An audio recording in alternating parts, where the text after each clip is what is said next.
What kind of man looks at his 9 months pregnant wife, sees the water break at her feet, and decides a road trip with his parents matters more than getting her to the hospital?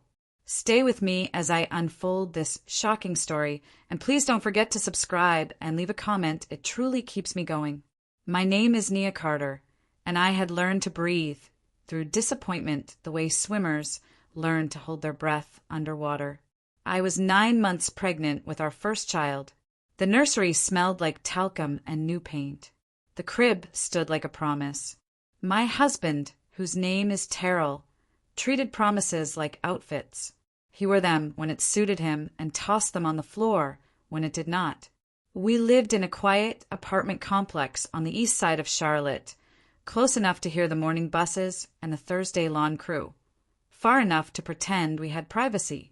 Terrell had a comfortable office job in operations at a mid-sized logistics company.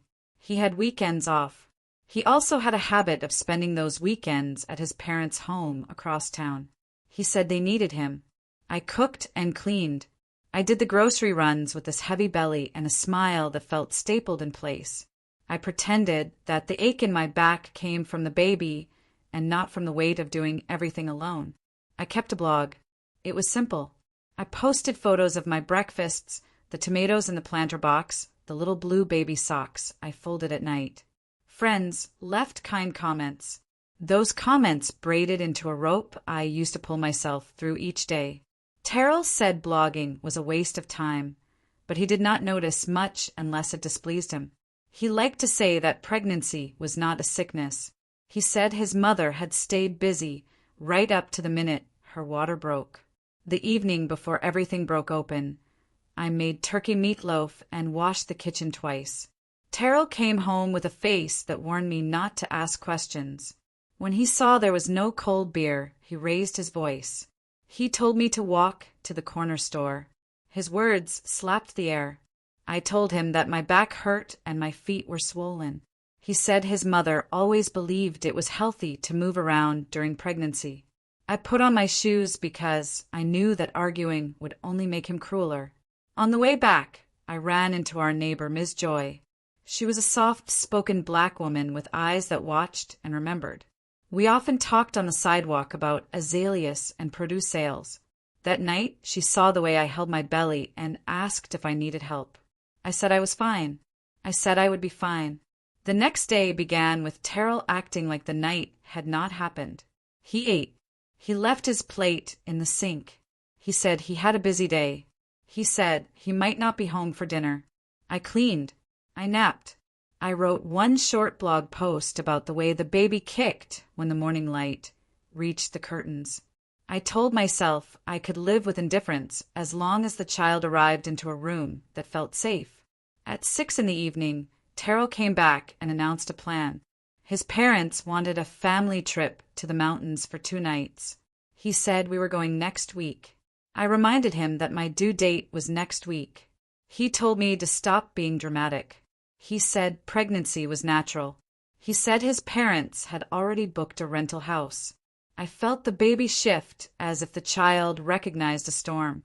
I called my best friend, Amina, and told her I might refuse to go. Before I could draft a firm refusal, Terrell pushed the trip forward a day. He said we would stop by his parents' house first. He gave no space for debate. The morning of the drive, I packed my hospital bag and hid it by the door. I told myself that if I needed to, I would force Terrell to take me to the hospital. In the parking lot, he loaded the trunk and checked his phone. I slid into the passenger seat and felt a warm rush at my ankles. It was not sweat. It rolled down my legs and pooled around my shoes. For a second, I thought the world had tipped and the ocean had come to claim me. My water just broke, I said. I tried to keep my voice calm. We need to go to the hospital now. Terrell looked at the puddle like it was an insult. He opened my door and told me to get out because I would ruin the car seat. He grabbed a towel and started blotting the floor mat as if I were a spill and not his wife. I told him again that we had to go to the hospital. He told me that I could call a ride share or an ambulance. He said he could not let his parents down. Then he closed the door, started the engine, and drove away. The sound of the car leaving felt like the end of a chapter. I stood there with my phone shaking in my hand, pain blooming like a hard flower. A voice came from behind me. "Nia, what happened?" It was Ms. Joy, already dialing on her own phone. She called a medical transport service she used for her sister. She stayed with me as I breathed through the first wave of pain. She pressed a cool bottle of water into my palm and told me to squeeze her hand. At the hospital, nurses moved with practiced calm. Ms. Joy stayed until my parents arrived. My mother smoothed my hair and prayed under her breath. My father pressed his palm to my shoulder like he could transfer strength by touch alone. My phone vibrated with calls from Terrell and from his parents. I turned the phone face down. Labor rose and fell like a storm tide. Hours later, our daughter's cry filled the room like a sunrise. I felt relief, grief, and a quiet anger settle into place. When I woke from a long sleep, my parents told me Ms. Joy had gone home to rest. They also told me that Terrell had called in a panic earlier. I did not ask why. I did not want his fear to live next to my daughter's first day of breath. I turned on my phone to share the news with friends. The screen filled with missed calls and messages and a link to a video. The clip showed a man standing by a car while his pregnant wife pleaded from the passenger seat. The date, stamp, matched that morning. Someone had blurred my face, but Terrell's face was clear. He was yelling. He was pushing me out of the car. The caption called him a coward. The video was already spreading fast. I did not post the link. I did not need to. I sent a single message to my blog readers that the baby had arrived and we were safe. Then I whispered to my sleeping daughter that her mother would never beg for kindness again. The calls came like rain on a metal roof. Terrell first, then his mother, then his father. Terrell left voice messages that leaped from blame to begging. He said I had made him look bad. He said he loved me. He said everything would be fine if I came home. He said his job was on the line. I let the messages stack up like unpaid bills. Ms. Joy returned with a basket of fruit and a smile that looked like armor. She asked if she could speak freely. I told her yes. She told me she had sent the video to a friend who moderates an online community that protects women. That friend had taken great care to hide my identity. The friend also recognized Terrell because he had filmed himself many times at his office for social media. People online had matched the face to the company. Ms. Joy looked at my parents, then back at me. She told me something she had never shared. Her husband, Mr. Anthony, was the chief executive officer of the logistics company that employed Terrell. The words hung in the air. I thought about the day on the sidewalk when Ms. Joy had asked me if I needed help. I thought about how Terrell had never once joined me to greet our neighbors. I thought about the strange way the world circles back to hand you a thread when you are ready to pull. While I was still in the hospital, two quiet men in suits met my parents in the hallway. They offered security for my discharge, paid for by Mr. Anthony. Not because of gossip, they said, but because of safety. The video had brought strangers to our doorstep. My parents accepted. On the day I left, Terrell and his parents tried to rush the entrance. The guards did not raise their voices. They simply formed a human wall and led us to the car. I held my daughter and felt the small rise and fall of her chest. That night, Amina visited and placed a folder on my lap. "She is a paralegal," she said.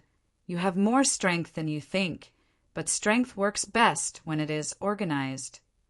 Inside the folder was a list. Hospital intake records. Nurse statements about the state I was in when I arrived. The medical transport confirmation. Copies of the video files and still images with time stamps. My blog posts with dates that showed how I had carried the house alone. The audio of one call that Terrell made to me in which he told me that I was ruining his vacation and that I could take care of myself. I had pressed record because my anger had finally learned how to plan. We hired an attorney the next morning. He spoke in slow, clear sentences and never raised his voice. He filed for divorce. He requested an emergency order for custody and support. He requested exclusive use of the apartment because the baby needed stability. He asked the court to bar Terrell and his parents from contacting me. The judge read the declarations, watched the clip, and granted temporary orders within the week. Meanwhile, Mr. Anthony initiated a company ethics review. He did not do it for me. He did it because the company had a policy about violence and harassment that applied to off-duty conduct when it endangered family members and reflected on the firm. The review uncovered things I had suspected but never proved. Terrell had used company time to meet a woman he called a friend. He had borrowed a company credit card and filed false expenses that looked like fuel but were restaurant tabs. He had bragged in messages about getting away with everything because his parents would always stand up for him. Human Resources suspended him, pending termination. Terrell tried one last time to bargain. He called through the attorney and asked to meet alone. I said that I would meet only with witnesses present and with a recorder on the table. He came with his parents. His mother's voice started sweet and turned sour when I did not soften. She said I was tearing a family apart. She said that a good wife forgives. My mother leaned forward and told her that a good mother protects. The room went very quiet. Terrell promised to change. He tried to touch the baby carrier at my feet, and the guard our attorney had hired stepped between us with a gentle shake of his head. Terrell's face crumpled in the way of boys who are not used to being told no. The court moved faster than anyone expected.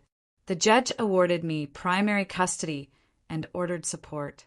The judge considered the video, the medical records, and the evidence of neglect. The judge warned Terrell that any further harassment would result in sanctions. The attorney helped me place a claim on a portion of Terrell's severance once the company completed the termination. It was not triumph. It was accountability. The internet storm raged without my voice in it. I did not fan it. I did not comment. I took down every photo of my child. I changed privacy settings on my blog and started writing for myself. I wrote about the day I met Ms. Joy in the hallway carrying a plant wrapped in newspaper. I wrote about the sound my daughter made when she dreamed. I wrote about a life that did not feel like a long hallway with a closed door at the end. 3 months passed. My body learned itself again. My daughter smiled with her whole face. I found part-time work with a local community arts program that taught parents how to make photojournals. Ms. Joy invited us over for dinner on Sundays. Mr. Anthony teased that the baby looked like a manager because she studied every room before she left. In time, their son, Marcus, began to stop by with bags of groceries and an easy patience. He never asked about the past. He asked if I needed the heavy things carried upstairs. He asked what music the baby liked. One evening, as summer leaned into fall, my attorney called and told me the civil suit we filed for intentional infliction of emotional distress had settled. The company had finished the termination. Garnishment for support would begin immediately. There would be no more late-night calls. There would be no more surprise visits. I held my daughter by the window and watched the streetlights blink on one by one. The city hummed its low, faithful song. I had imagined revenge would feel like a shout.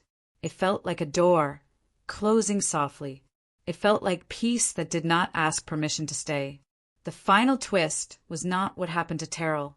The final twist was the life that unfolded once I finally chose myself. I had believed I needed a man to make a home. The home had been waiting for my yes all along. On my daughter's 6-month birthday, Ms. Joy took a photo of us on her porch. The light was gold and kind. When she handed me the picture, I saw a woman I almost did not recognize. Her eyes were clear. Her mouth was steady. She looked like she knew that sometimes the surest revenge is to live well, speak truth, and let the world watch you refuse to shrink.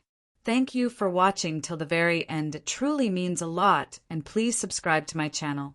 Tell us in the comments where you're watching from. We love seeing how far our stories reach. Until next time, stay strong. Take good care of yourself. Goodbye for now.